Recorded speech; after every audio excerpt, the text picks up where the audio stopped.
guys. Just had my morning coffee. I thought I'd just cover some topics today because obviously it's 26. Lots of people ain't doing nothing today, so thought I'd just do a live video. I managed to spill the coffee this morning while putting the laundry out. One of the first things I want to say is all the stuff with the Brexit, the COVID, would it prevent me moving to Spain if I was doing this now? The answer is no. Reality is, Spain is quite a welcoming country. A lot of people are quite negative in the comments. Doesn't matter what country you're in, these people exist anyway. It's a bit like, we go, well, we've made these rules, this is it, blah, blah, blah. It's like, well, to be perfectly honest, that's not how the world works. What you actually look at is what the problems are. Is it working? Adapt, adjust, find solutions. Dictatorship has quite a negative aspect, as history shows.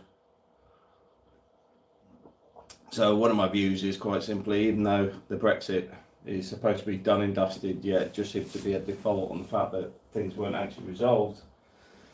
For me, just simply says it's a work in progress. Like most things, you know, if you look at a Formula One car, they don't just build it and go, there you go, that's it finished. It's a constant adjustment and then evolution as they make it go faster, test things, etc., etc. And that's pretty much it. Humans are far more complex as individuals, and that's a key aspect to that. Is people try and box people into your Spanish, your British, your German, you whatever. People are people. It's not that simplistic. Now I get stereotyping as well, because quite simply, stereotypes wouldn't exist unless there was people actually being the stereotypes in the first place. So I do get the point of stereotyping, but this is far more complex than that. But why would I still move to Spain? Quite simply, I look out the window and there's this blue thing out here. The sky is blue. It's sunny, it's bright. When I'm in the UK, it's normally grey. Unfortunately, I mean, I get up in the morning in the UK, my bed has the window to the left. I look out, I just think, because I even got rid of the curtains and just put a, what do you call it, one of those like net curtains in to try and increase the light and reduce, because obviously putting full curtains, it's too dark. Skill T, happy Christmas and New Year, hope you were a good boy and Santa gave to you. I never expect anything from Santa, to be fair.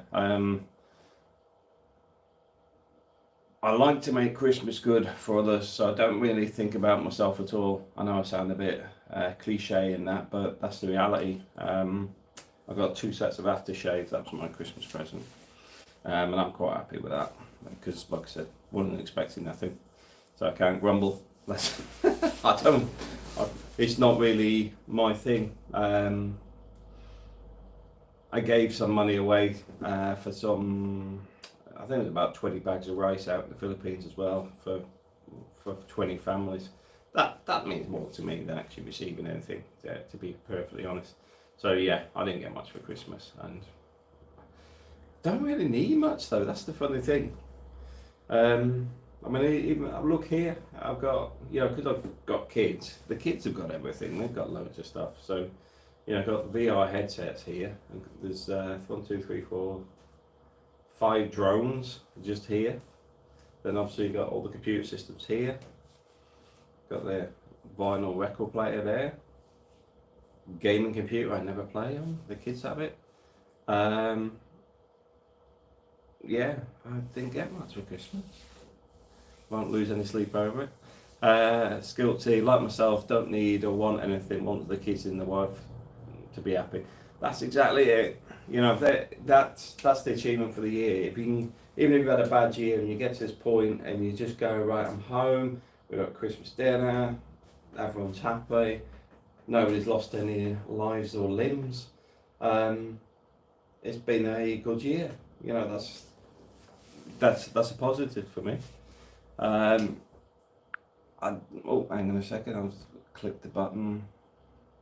Fleshing, good morning and happy Boxing Day. Happy Boxing Day, mate. Hope you've had a good Christmas. Steenberg, good morning, mate. Hope you had a good Christmas. Spain is, yes, if I had funds, I'd be there tomorrow. Fed up the UK now. Have a great 2024, Chief. Looking well, bud. Thanks for that, mate. Yeah, this is what I try and tone my videos down as well, though. I'm trying to keep it in a positive way, but I don't like saying, look how good my stuff is, because I think that's unfair, because I've gone through this transition of getting to this.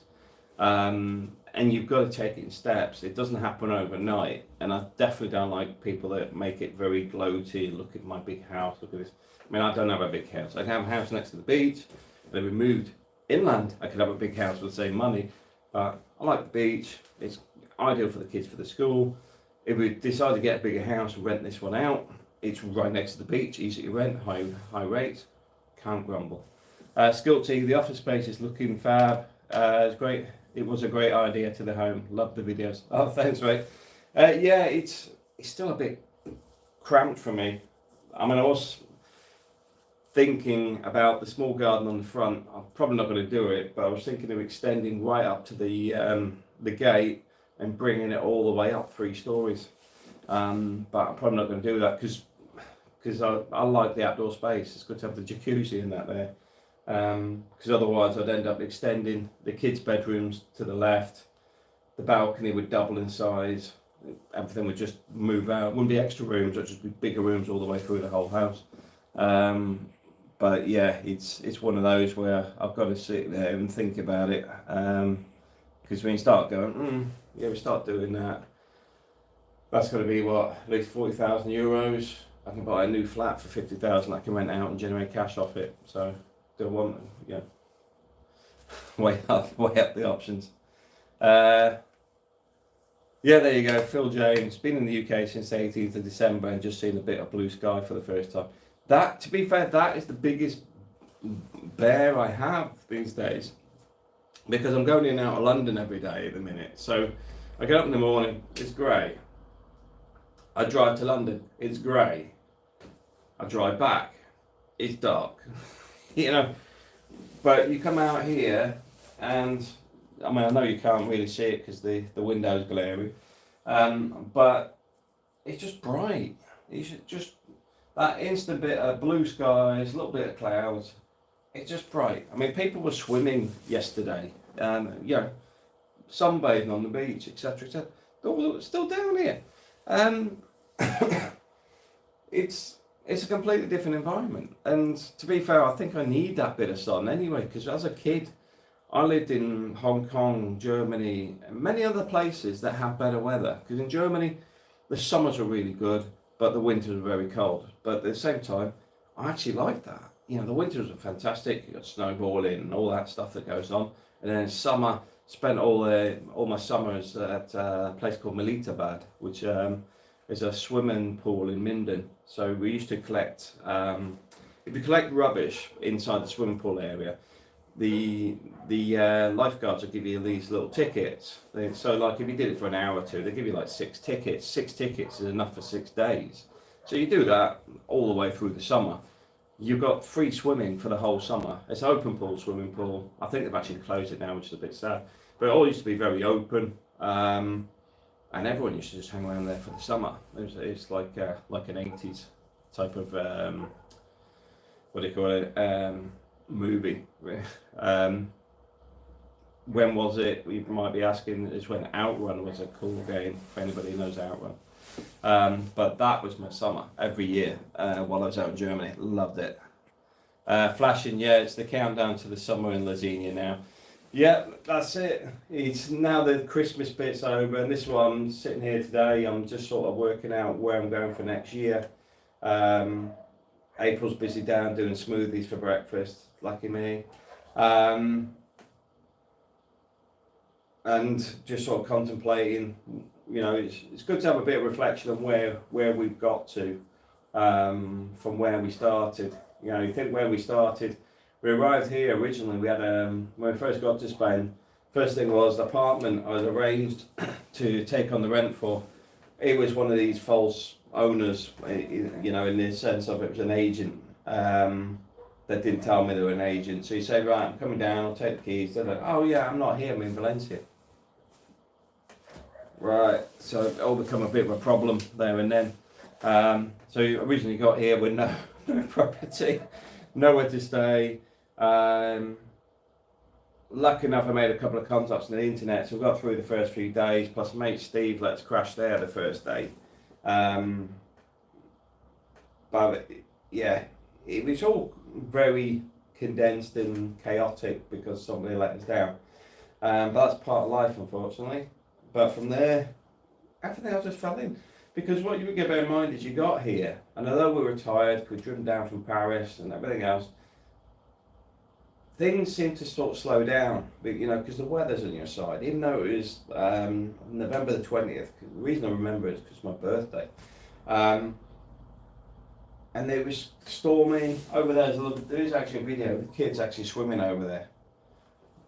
Now, how strange is that we're literally opposite where we first arrived without even thinking about it. It's only in the last week I've thought about that's where we were. Strange. Yes, Skilty, property prices have not dropped, but sales have declined in the area I own. Yeah, to be fair, I think a lot of the properties still haven't recovered from the banking crisis.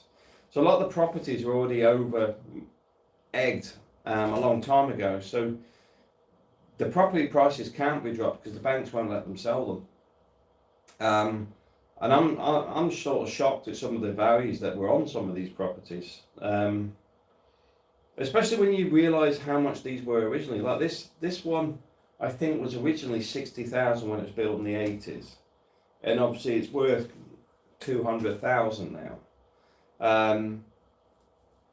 And you start to look around and you start going, well, that was a new build that was £280,000, but you look at it and you're going, but this is roughly what that was. Let's face it, a lot of the methods haven't changed in these buildings. I look around and yeah, you'll get an ultra modern one if it's built by a Scandi builder or whatever, but I find a lot of the stuff that's done by the traditional building firms don't seem to have moved on that much.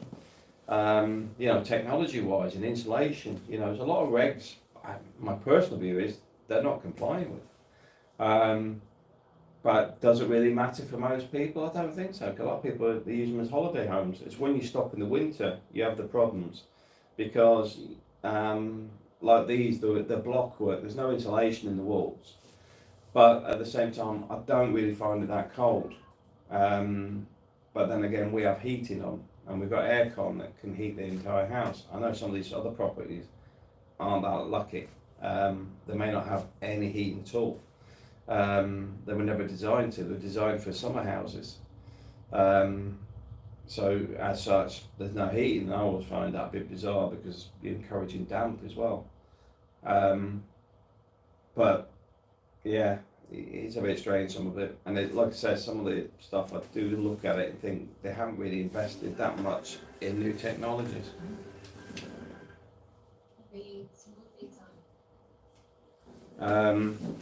So yeah, there's some of that stuff you've got to look at and think, what if I'm going to be here all year long? Is the house going to be right? You know, that's the thing. Is the property going to be right for living here full time? And sometimes it's not, because the investment in redoing the house can be extensive. So you may be better looking at a more expensive property that already has everything installed. Or you've got to look at it this way, like we did. We refitted the entire house, and as such, it's not too much of an issue. In the same way, once that sun comes up, this starts warming up, I can leave that glass door open, and it'll push some heat through the house, even if there's no heating on.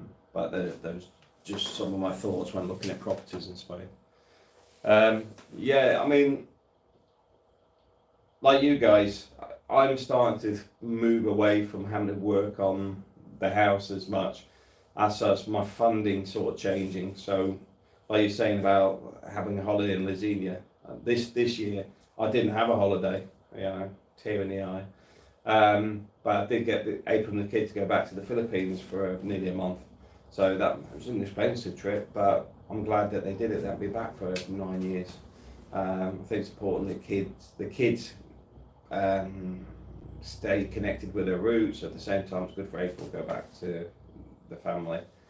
It's really good that they got that opportunity this year. For me, I just got to reset from work a bit, and that's the bit I'm doing at the minute. I'm actually looking at my options because I'm not going to stay with the same company this year. There's a thing where, talk about staying in your lane. The fact is when people keep coming into your lane, it's time to change. From getting paid for 8 hours and doing 16, it's time to move on. Skill 2, owned a property not far from you in 1994, 3-bed apartment, sold in 2005. Many happy memories in La Mata, great Irish bar down at the beach. The Irish bar, is that the Spanish Irish bar, or is that another one that's further along? I've got to admit, La Mata, because of the way it is, it's just a nice place. You get the odd comment, goes, concrete jungle, blah. La Mata's stuck between the sea and the lakes. You've got the salt lakes over there, and then you've got the sand dunes, and the sand dunes. It's a piece of property stuck between 4 natural occurring environments. Don't get me wrong, the lake itself is an artificial lake, but the bird life on it, the wildlife on it, that's all natural. So it is a great place to be, and there is options here where you can, the kids can get to do a lot of stuff that may not be available elsewhere. Like my son's got into photography now. Well, if he goes bird watching all year round, he'll see different types of birds. Cycling's not a problem, because there is cycle paths, not psychopaths. So that you can go cycling, and you do see a lot of people whizzing around on scooters, on bicycles, and on top of that, I find the area is generally friendly. When I'm in London, I find it, you have to watch yourself. There's a lot of crazy people in London. Flashing, is there any work options for me in Spain? The problem is, in the UK, I earn quite well. So I can earn 4 times as much money in the UK. That's the reality of it. So I can work 5 years in the UK, and it's equivalent of 20 years in Spain. So this is partly why I've got the 5-year plan, because any money I'm saving, because we're not spending as much, is actually going into investments now, and it was going on the mortgage. The mortgage is coming down now, so I'm starting to put it into investments. So I'm building up an investment portfolio, so that then starts to get to a point it pays the bills. Doesn't mean it won't work, it just means that you don't have to worry about bills because we're all getting paid out the investments.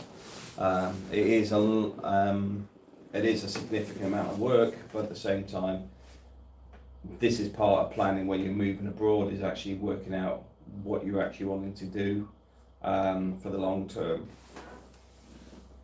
Skill 2, love the walk along the beach, great place to live. I love the winter in La Mata, great community, willing to help and share information.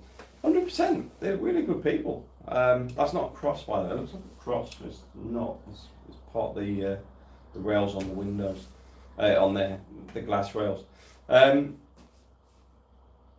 Yeah, I mean, for here, you find people will help each other out, because there's 2 things going on here. It's a bit of a collective of people, but it's not a forced collective. So in the UK, we often put people in communities. You'll have like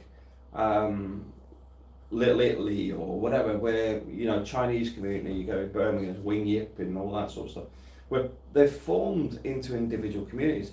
Here, everyone's mixed together, but it's done in more of a natural way because people have arrived at different times, etc. It's not a mass immigration thing where they shove everybody together. It's been a case of people have just arrived at different times. That's why, you know, just where we are now, our neighbours next door is Spanish, 2 doors up, they're Spanish and Cuban. Guys over here are they're not Swiss, they're Sweden, from Sweden. Guys at the back are Irish, and we've got another couple that are British. But in La Mata, we've got Romanian, Russian, Ukrainian.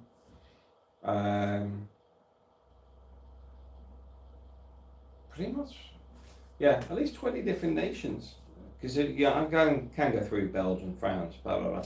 But there's at least 20 different nations. Because even from former Spanish colonies, there's people here from the Dominican Republic and places. It is a good environment, but nobody's got that. This is why I get a bit hung up with these people that become a bit of an issue in the sense of their view is like, well, Spain said this. No, Spain didn't say anything about this, about the Brexit stuff. It's been the UK, it's done nothing. It's done very little to actually think anything through. And I can get the point where, okay, we can't make a decision to do anything until we exit. I get that. But I work in project management, I work in construction, in renovation projects and stuff like that. I don't wait till the day that they go, right, project starts and start working. If it's a big project, it could be 3 years prior to that. You prepare for everything that's going to go forward, and you prepare for things changing. For example, when the Ukrainian war affected the supply chain, when COVID affected the supply chain, you adapt and make it work. You don't have the option that government seem to have, which is just sit there, because most of those people that are making these decisions remain unaffected. Lovely, great having diplomatic immunity, go wherever you feel like and not worry about this stuff. But it affects the majority of the people. And this is my point. It's like here, you couldn't say it's Spanish. It's a community because people are from everywhere. And they all get on. There's not really this conflict and flag waving stuff. People pretty much all get on. I mean, like I say, you get the odd person here and there, but I've not seen anybody in La Mata like that. Yeah, Fleshing, I assume it was still mean travelling from work. Yeah, I'll be travelling probably for the next 2 years. Although I'm in conversations with other companies and they understand the travelling backwards and forwards is a necessity rather than a half-baked idea. But the companies are needing somebody with my knowledge because they've got some massive gaps in the industry. I mean, what's happened in my industry is just tanked. What you've got is little graduates being over-promoted in companies. Now, I started to see it in 2011 when they started. I mean, Krillin used to have this Krillin leadership program, the CLPers, but internally it was called Krillin's Little Something Else. But what they do is they pump these graduates up, which have got no experience, done a course, easy to get 80, 90 hours a week out of them. They do as they're told, all this sort of stuff. They lack leadership, they lack direction, they lack responsibility, decision making, all the keys to actual leadership. But what you'll get is somebody, say like me, that's been doing it for 20 odd years. They are brought in under their wing and say, all right, you need to help this guy learn how the ropes, and then they promote them above them. Then the people like me leave. So when Carillion collapsed, a lot of those people like me left and never come back. And then you then had obviously the continuous effect of this sort of stuff's been an ongoing saga, and there's been promoted with the millennials and all that. They all need to be managers, not doers.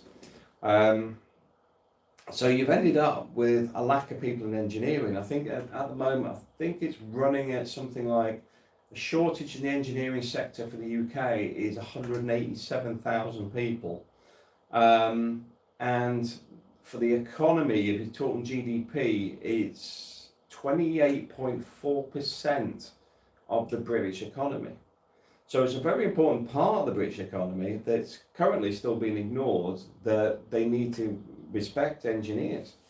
Because I mean, it's like me, I can't stand these people because they're stupid. It's the arrogance they talk with. See, I can go to something and know I don't know it. You know, if I go into a class on, I don't know, my Spanish, I don't assume I speak Spanish better than the person teaching it. These guys do. Because it's like, well, I'm in charge, I'm important. One of the guys that work for me puts the spin on it quite well. He says, it's dress up. They all play dress up. Because they're crashing companies all over the place. At the same time, people keep leaving. And if you look at what's happened with Disney and all this stuff that's going around, the woke stuff, it's all related to the way these people are on these courses. Because it's taught that way. Because I'm doing a leadership course myself at the moment, my master's degree with this, and I'll keep this short, but it's all tied together. The first assignment I had was Black history. Now, it may surprise you, I'm not black. I'm Scottish Irish with a touch of Denmark in there. That's my DNA. I'm not really interested in other demographics in that form. Because my history is European for a start. You know, I'm interested in Vikings, the Romans. Even when I remember being at school, we were doing lock gates and canalways, the most boring subjects on the planet.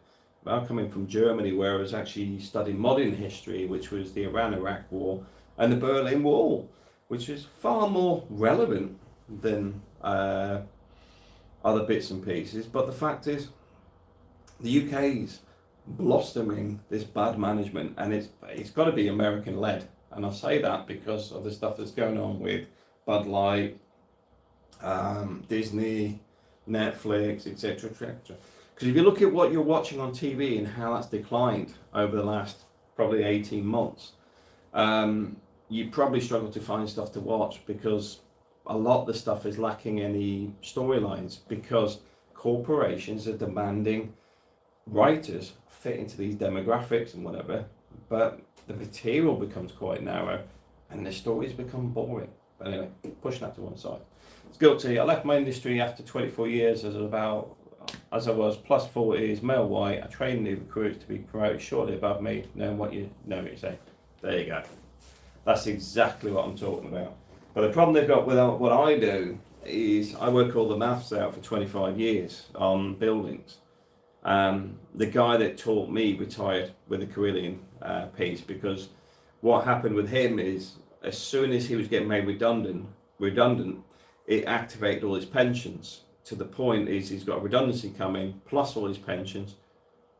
It wasn't even worth him going back to work anymore. He had that much money coming in. He had to sit and analyse how much taxes he was paying, because he was coming up to retirement anyway. But the fact is, suddenly you lost somebody that A, was very, very good at what he did, but B, there was lots of those that went. And like you're saying, Skill T, you get somebody young coming in, over promotes above you, you go, fine, have it, I'll move on to something else. And everywhere I've seen it, the businesses have declined. And it's not me being, oh, well, you must be bitter because you're older. No. I don't mind somebody being smarter than me or better than me. These guys ain't. Just because they did a 2-year course in management doesn't make them, for example, an engineer. I've got my City and Guilds. I've got 5 different skill sets. On top of that, my management and the 30 odd years of experience. These guys are just easy to control. They're yes people. They're non-decision making. You can manipulate them. And from a CEO version of a badly run CEO business, that's fantastic. It's control. It's all about the control and nothing else. And this is what you're seeing now. It's peculiar. But this is why a lot of people leave the industry and go and find something else. You know, it's a bit like myself. I put on a 5-year because this house was part of that 5-year. I'd already left this years ago and come back because I couldn't get a mortgage to buy the house. That was why I got locked into this in the first place. And thankfully, we're down to the last £50,500 to pay, and I'm happy with that. I said, was it 50,000 or 50? Oh, 55,500. Oh, I'm not £5,000 off there, which was good because I set a target last year of 55,000, so I'm 500 out, but I've got 10,000 in savings now as well, which I didn't have, and I've still got money in the bank. So, yeah, financially we're in a very good place. Just need to keep it going. But like I said, I don't like talking about that stuff too much on the channel because it makes it sound like it's easy for me. It's not. What it is I tone everything else down, and my focus becomes these things. Mortgage gone, I could be in Spain full time. Investment fund up, my bills get paid for free off interest. That's what I'm focused on. It's not the new car, because as you know, my car out there is a pain in the backside. The car I got in the UK is a little 107, it costs £4,000. Fantastic little car, great for London. I sit there with my Bose headphones on, listening to music, because I can't hear the radio or anything in the car when you're on the motorway. But you know what? Don't care. You know, got my headset, I'm out of there. And that's the other thing, is invest in good stuff, you know, when you can. So the Bose headsets are really, really good. I wear them a lot with the noise cancelling, even if I've got no music on, because when I'm in a loud restaurant or something, I'm still trying to work or think, I just want to drown the noise out. They're really good for that. Tintin, hey Matt, a Viking here. We have our place up on Torre del Moro. Oh, you're just at the top of the hill. Yeah, that's cool. You're not far from us then. Yeah, well that's it. I mean, a lot of the guys here, I think it's roughly 50% Spanish and then 50% from everywhere else. And that's what makes this area work, is everyone's quite community driven. It's not, oh, they make me speak English. Well, I should go into the clinic sometimes. But you find most people are very helpful, and they recognise it's a community and tourist-led area, so a lot of people are quite reasonable. I could get it if people kept asking me the same question at the airport every day. I get it. You know, if I was working on the immigration, I was one of the guard here at immigration and got the stag do's every single day, I could see why some of those guys get sick and tired of people. I mean, I've got to admit, that's one of the reasons I wear the Bose headsets on the plane, because when you hear the same jokes with different groups, it's just like, yeah. Flesh and skill tea. Same, I was lucky enough to be able to retire in my 50s and leave that all behind me. So that's my point. You know, the bizarre thing is, you mentioned this at a management level. They don't like it. They like look at you as if you're speaking a foreign language. I remember recently I brought up 3 key things, kind of about why they keep losing people, and I said the 3 key things. First one is job security, because you keep firing people or they keep leaving, and you know, basically not looking at what the problems are. Second one is mentoring, because I'm always keen on helping people develop and move forward, and for somebody to actually do better than me and move up in a genuine way, love it. I'd like somebody to actually be able to do that. And the third one was actually invest in people with the training and stuff. And it looked at me as if, like, what are you talking about? I thought, well, if you manage those 3, I think you pretty much keep most people. Steve Burr, very clever man. I learned loads from you. Inspiring as always. Love your outlook on life. Always very positive in all situations. Can't wait to meet you. Yeah, I mean, my days are not always happy. I mean, I don't share the bad days on here too much. I have some really crap days some days, but it doesn't mean I sit there and get depressed on it. What happens is, I might have a few beers and go to bed and say, do you know what, tomorrow's a new day, and start again. And you write yesterday off and you start again. And you may have to do that multiple times when it's really, really bad. But you just get through it. And it's like today's a reflection on 2023, and I look forward in 2024. So part of that is actually looking at what's working, what's not working, what I need to change. So the company I work for, not a good company, working too many hours. There's a lot of other things I'm not going to go into, but it's not my environment. So I'll just change companies, and that takes the weight off. I get my time back. My time then works on stuff to make this happen, because if all my time's used in work, like a little hamster on a wheel, I'm not progressing. I'm stagnant. Yes, I'll still get investment money, and I'll still get the mortgage paid, but I'm not going to do it in the last 3 years that I've got left. It will take much longer. So the fact is, want it back to an 8-hour week. 8-hour week would be fantastic. 8-hour day, so I can then use my time for me, because I'm not owned by anybody. And I think that's one of the things. There's a bit of a change, because people find it quite hostile sometimes from management perspective, because they like to try and push you into what suits them. Where I'll actually push it and say, there's always an option. I had it before where I remember an old line manager rang me up and said that you must. I says, what do you mean must? Must. I must what?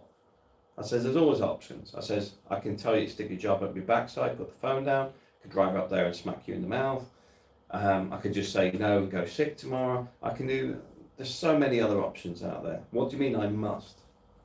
At which point he toned it down and says, oh, could you, I need you to do this, because it's like, well, start off with the right conversation. You've got a problem, not me. You're making your issue my issue. But I'll help you, but there's a way of approaching people.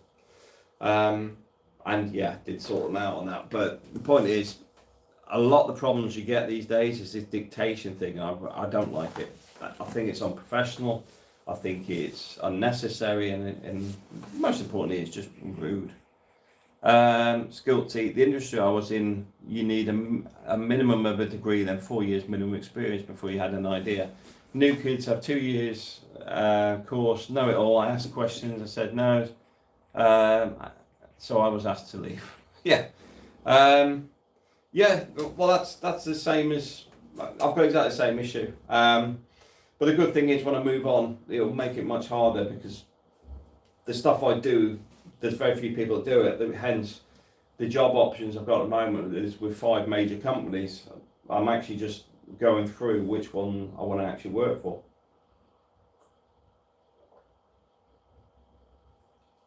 So yeah, some people recognise it, but they go through a piece of pain. Because the fact is, if we take on, I'm not going to mention which hospital this is, very big hospital, very expensive project. I went down there to an asset survey for the initial build. Went back 4.5 months later after it opened, and everybody had left. I didn't recognise one person there. Some of those people had been there 5 years during the construction. And why was it? Well, they took somebody that was a trainee under somebody else under a graduate program. They put them above them. So that person then left. Then that person then went down the dictator route that then emptied the rest of the room. And then they left because there was nobody left that actually knew what they were doing. And then I went back 4.5 months later because they said, you need to go down there and sort it out because it's not working. And I went in there. I'm like, where is everybody? And it's like, oh, everyone's changed. Right, so everyone's changed. So how do you know, how's it working? What's going on? And the compliance manager come up to me and says, I don't know if I'm compliant. He's just ranting at me. And I said, right, so where do you get your reports from? What do you mean? I said, do you know how to use the computer system? No, nobody's trained me. Right, there's your first problem. Does anybody know how to use computer systems in here? No. There was nobody actually to train people on the basics of even logging into the systems. So the first job was actually to get IT in there. Now bear in mind, there's management and everybody else in this room, but because none of these are decision makers or want to take ownership, they all sit there just looking like a puppy staring up from a box, waiting for somebody else to make the solution for them. It's just absolute madness. But this is where a lot of these places are now. School tea, I was hired into a company that quality was number one. Then over the time, quality fell out to the number 20. I was working 8 hours a week, great money, benefits, etc. But it cost my health, quality of life. Yeah, I mean, I get it 100%. This is the problem I've got. I'm paid well, but to be fair, other companies are offering me substantially more money to jump to them. But you do end up doing the work of about 5 or 6 people because the other people don't actually know what they're doing, and depending on the structure, you may not have control over these people either, in the sense of they throw the dummy out the pram because they're not used to being told things like the word no, or that doesn't work, this is how to do that, because they want to control it all. Hence one of my colleagues calls it dress up, because they don't actually know what they're doing. Unfortunately, that's the state of play we're dealing with, and that's why I don't like corporate. You know, when I was getting this house, it was quite a lot of thought went into. I knew this pain was coming because I'd left it years ago for this very reason, and to take the pain on, to get the house and everything else. Because now I've got the house, it changes the game. Because now I've got a £200,000 investment in Spain. So let's face it, if I wanted to get another flat that's 50 grand, there's enough equity in this property.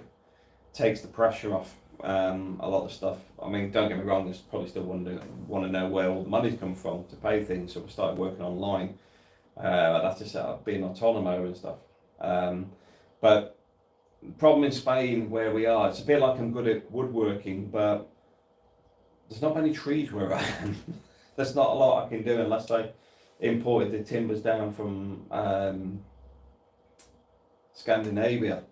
But even then, is the market there? Because I mean, people still got pine here since the 80s. So, you know, even I opened a furniture workshop, but then there's a place in Torrevieja, they're manufacturing in Ukraine and bringing it over here. I won't be able to compete with them on price. Maybe, obviously the border's now changed with the UK, because the ideal option there would actually be to take stuff from those guys at a wholesale rate and sell it straight into the UK. But I don't know how feasible that is today. But even those things go back to the 90s where people start moving into Eastern Europe. Because I used to manufacture pine furniture a long time ago. And like the bun feet and the, what do you call it? Oh, it's not the cornice. It's round the bottom of the plinth, round the bottom of the furniture. They're actually made in Estonia. Because it's a British manufacturer, but he moved all of his factory, all the equipment, everything to Estonia, because he couldn't afford to work in UK with the business rates, etc. And he just moved the entire factory. And this is the funny thing, when people talk about being nationalistic, etc., there's some key issues in the UK that are fundamental problems. Firstly, the energy bills are out of control. People are talking about houses, but what you're forgetting is it affects manufacturing, it affects the your grassroots businesses. Now, don't get me, UK goes, oh, we'll just go into the banking sector, we'll just do this.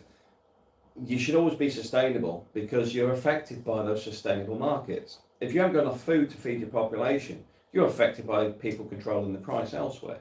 If you can't give enough energy, you're controlled by what the market dictates. You're not controlling your own environment. And my view is the UK needs heavy investment in energy. It needs to get the energy right down, as low as it can go, so that if you're keeping the labour rates high, it's offset by the energy costs of manufacturing. There's nothing wrong with manufacturing industry. People say, oh yeah, but nobody wants to work in manufacturing. I'm a strong believer in self-worth. So when you remove people's self-worth in the sense of just give them a dole check or whatever, they feel worthless. I'd much rather have people producing things that they are contributing to the economy.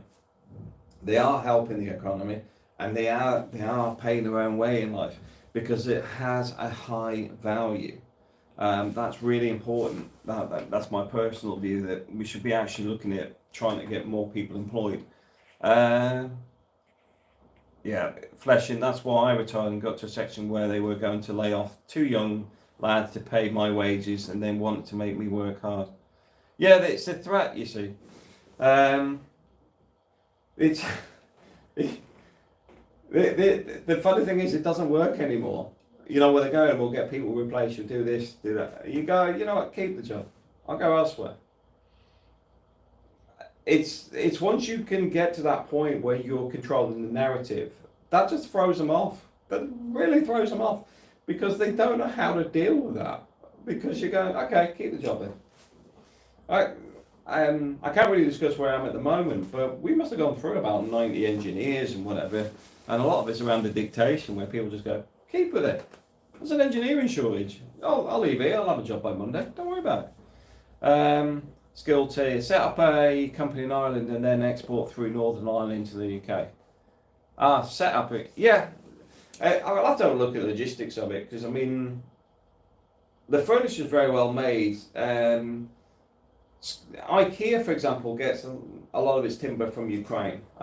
It's had some interesting investigations because it's been getting timbers from, it's supposed to be sustainable. A lot of stuff isn't sustainable, but the point is you can get sustainable timber, and to be fair, IKEA's probably paying a premium for it, getting the blame for it, but it's the third parties that are rogue, bizarrely.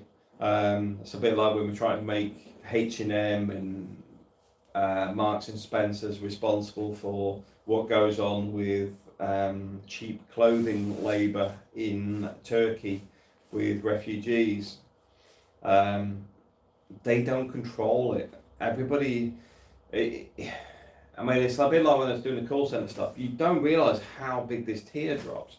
So, not tier as in tier, but tier as in main sales guy says he can generate 100,000 leads, whatever he's selling, through call centers. So he's here, he's getting like, I don't know, $200 a lead, $300 a lead because they're high premium leads. He's here. Then he has a tier of people that are actually dealing with call centers or whatever, and they're all, so he gets it like 200, 300 per lead. These guys are getting, say, maybe 150 because this guy wants 150 straight in his pocket for doing absolutely nothing. These guys are generating the leads. They're getting 150. These guys then give it to another set of leads, and they're getting 80. And you get down at the bottom ones are getting 20. But at the same time, does this guy have this guy right at the bottom that's getting paid an illegal wage? Is he viewable to the client? Answers absolutely not, because everybody's lying. Everybody's got all these dots that are going, no, we don't do that, no, we don't do that, and it's so far from the main client.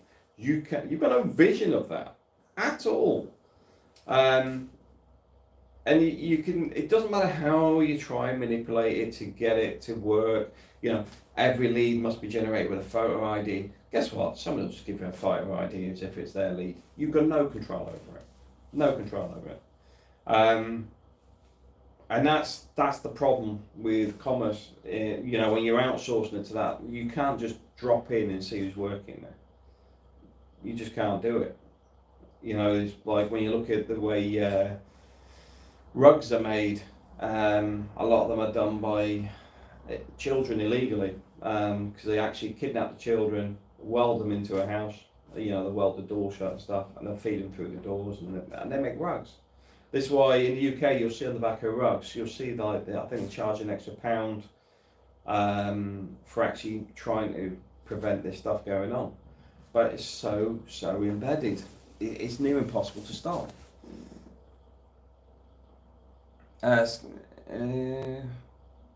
Skill team. Many UK companies are required or set up in Ireland to gain access to EU market, either to buy products or sell via Ireland. A great workaround. I agree. One of the problems I did get offered a job in Ireland previously that was paying okay money, but I couldn't believe the cost of rents over there. It was more expensive than London. It was down near Cork, but the rents were like, I think it was like for a one bed about £1,500 a month. I'm like, it's in the middle of nowhere. It's like, it was like, you have to have a car as well because it's so far away from anything. It was to deal with a pharmaceutical plant. But the thing is, that actually turns out the company are really good. They're going, we'll fly you out, just come out. And I'm going, you're not paying enough to cover the cost of living. I'm not going there for a job. I'm going there to make money. I'm spending so much just staying there. I'm making nothing. It's just pointless. But they're like, no, just come over, you'll love it. You know, because people are really good, but there's just no money in it. Flushing, I live in the city where the Mini is made, and believe me, people move here from all over the world to work here, and Brexit didn't change a thing here. Yeah, see, the thing is, this is the weird thing. It's got twos and fro's. It's a bit like a scene, I think it was yesterday, about Japan. Japan's got a shortage on transportation drivers. So they've opened up their visas. Demand. But the demand's really peculiar, because it's a bit like when you look at hospitals and medical staff. Because they go, well, all these, because a lot of nurses in the UK come from Spain.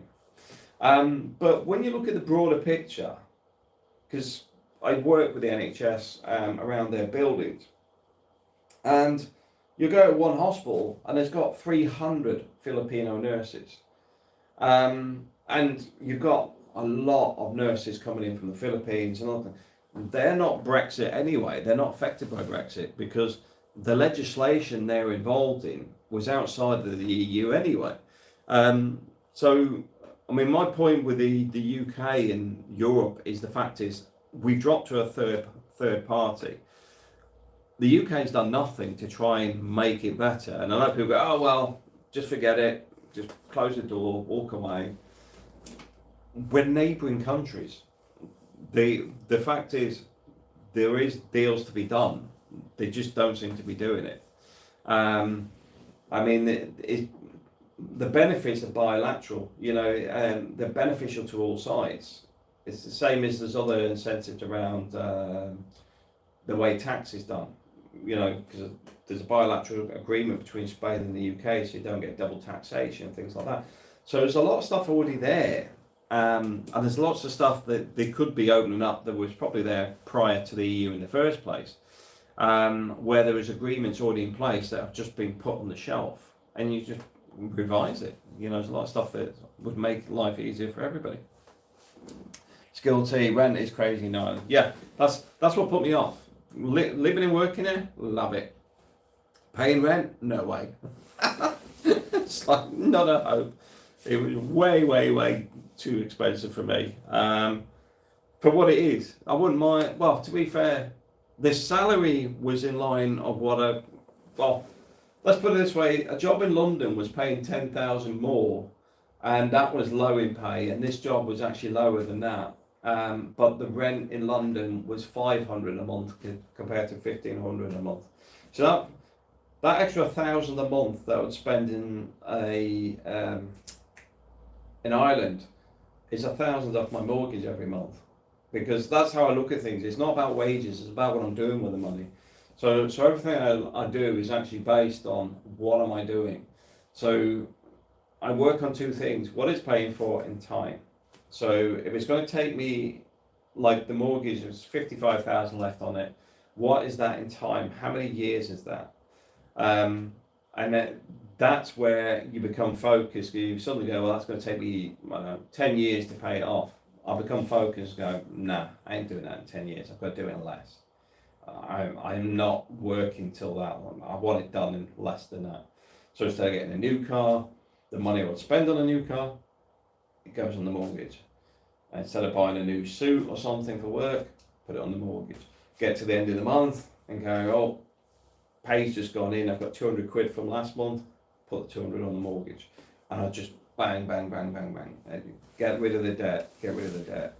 Whereas an interesting thing at the moment is my interest on my investments is actually outperforming the interest on the mortgage now. So you start going, which pot do I put it in? But the point is, got to make it work, because otherwise I'll be still doing this in 10 years' time, and I ain't doing that. That just ain't happening. Completely disagree on that one. We're a bit off topic today, but I think it's quite good that we've covered a few subjects, because I do think it's important that I'll get the message across that it's not cut and dry and easy just to move to another country, but at no point have I ever said that. The freedom of movement in Europe was an important piece, and I do think that's important for Europe. And it's a bit disappointing that people decide to, we'll clamp on that. Well, UK's exited. You voted for this. I didn't vote for any of this. I didn't vote for Brexit. I didn't vote for Boris. I didn't vote for any of these people that claim to represent me. No. The fact is, we have a system that doesn't function correctly. Now, I can't fix it. You know, at the end of the day, unless I was going to overthrow the government and put something else in place, very little I could do about it. But not that I'm saying I'm condemning or condoning doing that or going to do it. It's just the fact is, the system isn't working. And going to the default that you did this, you did that, I didn't do any of this. And that's the way I look at most things out there. Most people are not involved with things directly.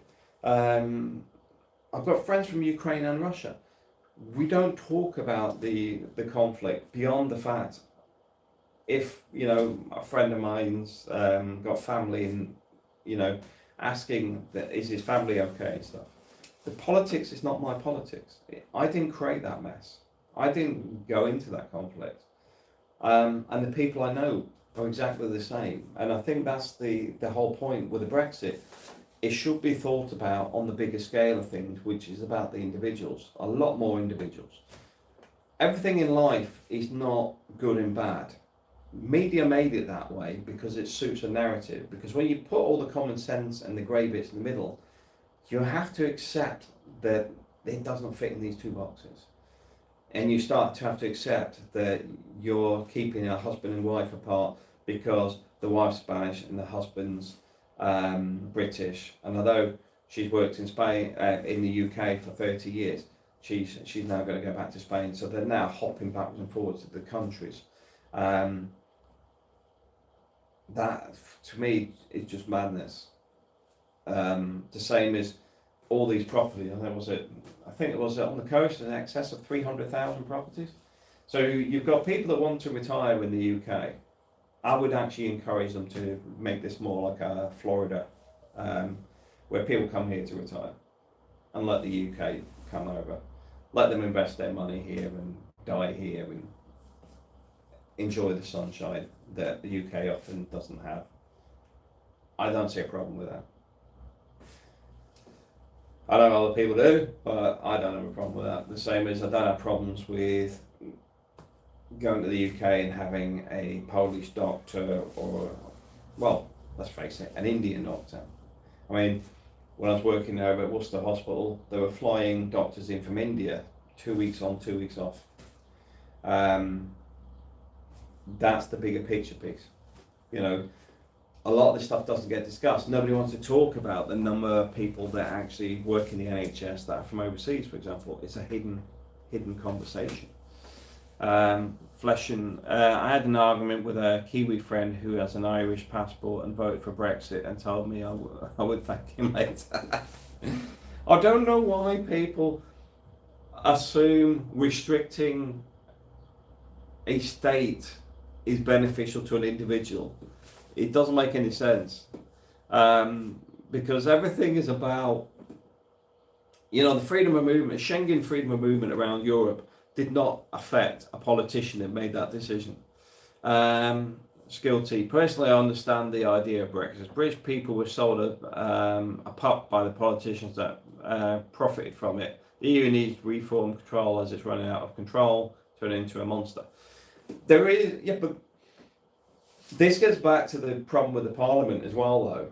We have not, whether it's the Scottish Parliament, the Welsh Parliament, the London Parliament, or talking the EU Parliament, the UK politicians don't seem to perform. they can have a conversation on most of this stuff. But if you look at, Panorama did a video where the guys from the EU representatives were turning up, getting the Eurostar over, signing into the EU Parliament, and then going home. Literally didn't even unpack the bags, just left, and then booked themselves in for expenses for the week. That corruption and stuff should be taken back from them. And it wouldn't be a case of what's signed in the book or whatever. My view is a catch-all in the sense of a bit like the VAT man. You abuse the VAT man, he takes everything from you, and it's up to you to prove that what was legitimate. Because let's face it, they're stealing from the taxpayers, and as such, they should come down with a heavy fist on that one. So yeah, it does need reform. It does need, but you can't do it from outside. But then again, the old was it the birdhouse on the moat on the expenses stuff, or Boris's wallpaper, or it hasn't improved or changed by leaving the EU.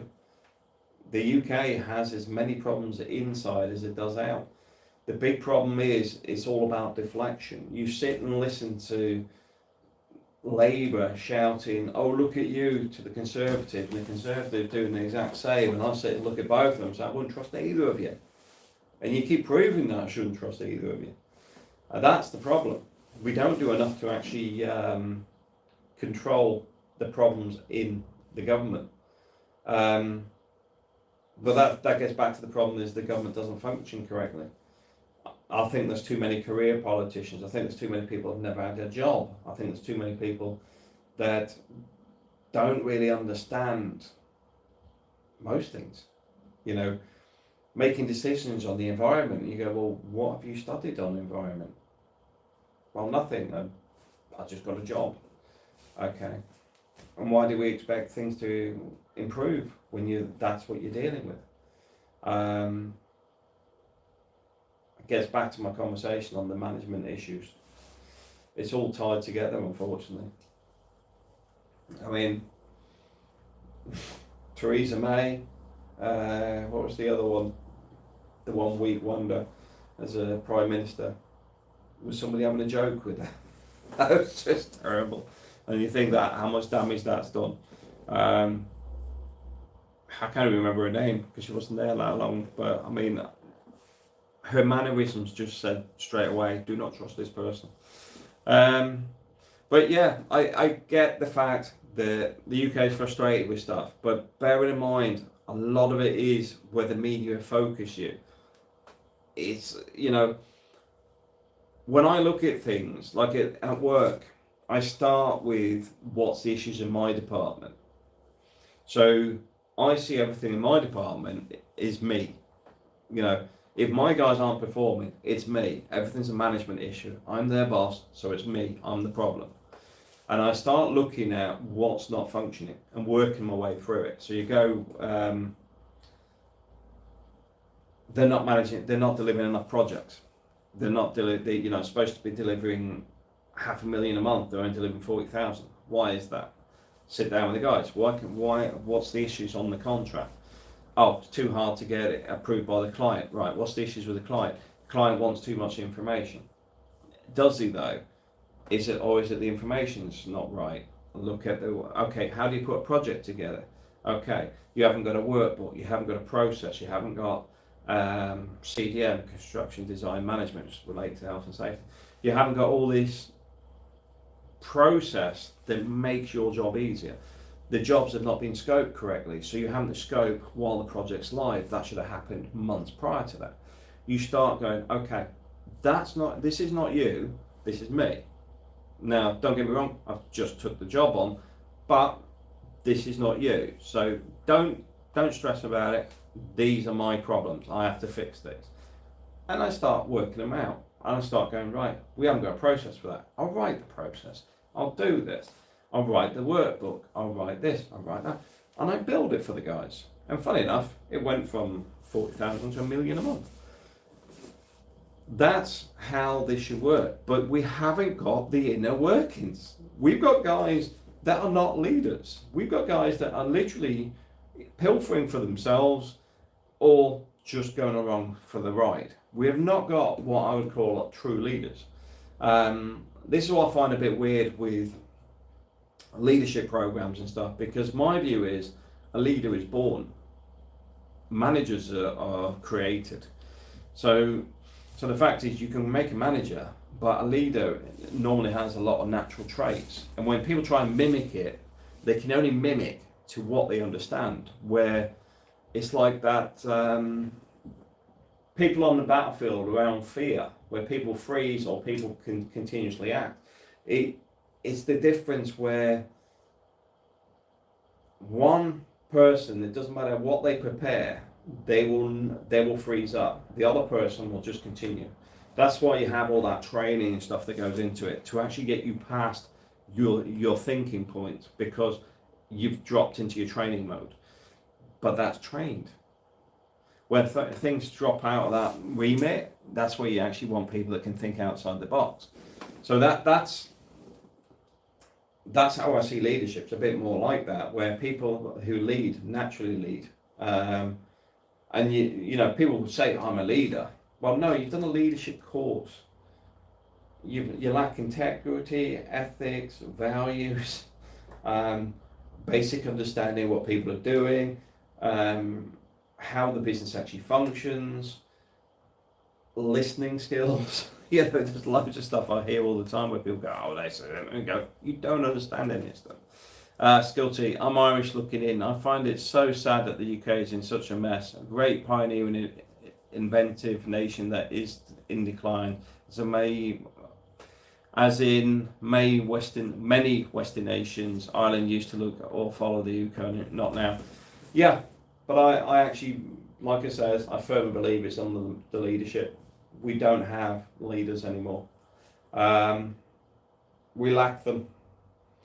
And the problem is, when you're swamped with what we've been discussing around the management side, if you're swamped in the sense of you've got 10 of these mimickers or poor management, and you're the one person that actually knows what you're doing, the others will be straight in your back and get rid of you, because you're a threat.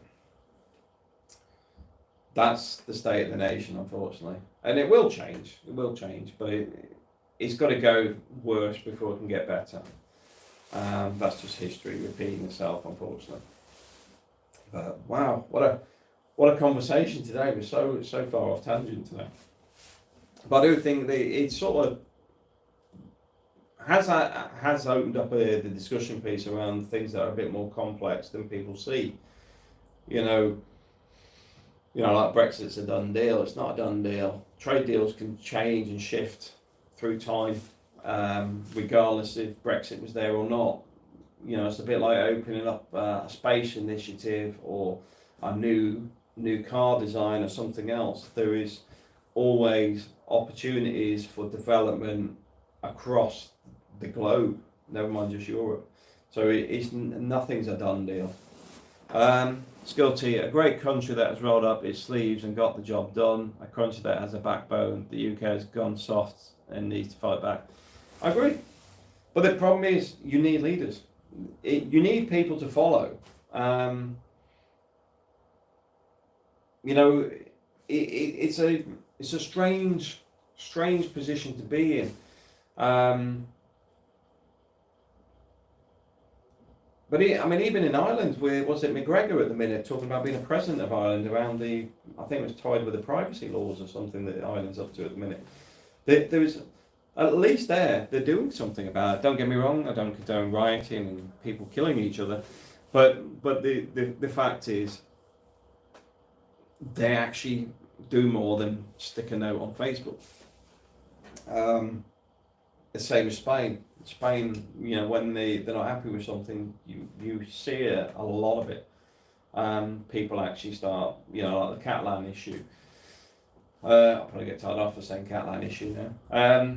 But the fact is, you know, your Basque separatists, Catalan, they have not just given up the ghost. They're actually still wanting to separate off. And there has been predictions about Europe splitting off as well as many other places, where you start getting these smaller nations again. But I don't see it happening because we're in an environment of globalization where choice is being reduced and corporations are getting bigger. So, I mean, my biggest disappointment on the corporation world was Cadbury selling up. Really disappointing. I mean it in a good way. Well, no, I don't. I mean it in a bad way. But the fact is, why is Oreo in bloody Cadbury's chocolate now? I don't even know what an Oreo is. There's no way I'd eat that junk. I'm a fruit and nut man. Always have been. But they've altered the flavours. They altered, it's all changed. And it's all for profit. We get told it's all for better health and everything. It's all about profit. Nothing else. Anyway, I'm going to finish this video because we're going too political today. But hope everyone had a good Christmas, and it's important to just reckon. Like I said, today's a reflection day for me because I'm looking at what I'm going to do next year and how far we've come this year. Sitting financially in a good space. April and kids got back to the Philippines this year. Bit more focused on where I want to be next year. A lot more relaxed than I was at this time last year, so it's all good. Skilty Island has a huge issue. Privacy law is crazy and a control on the people. There you go. And this is where many things are going to go because the corporation piece is starting to overarch.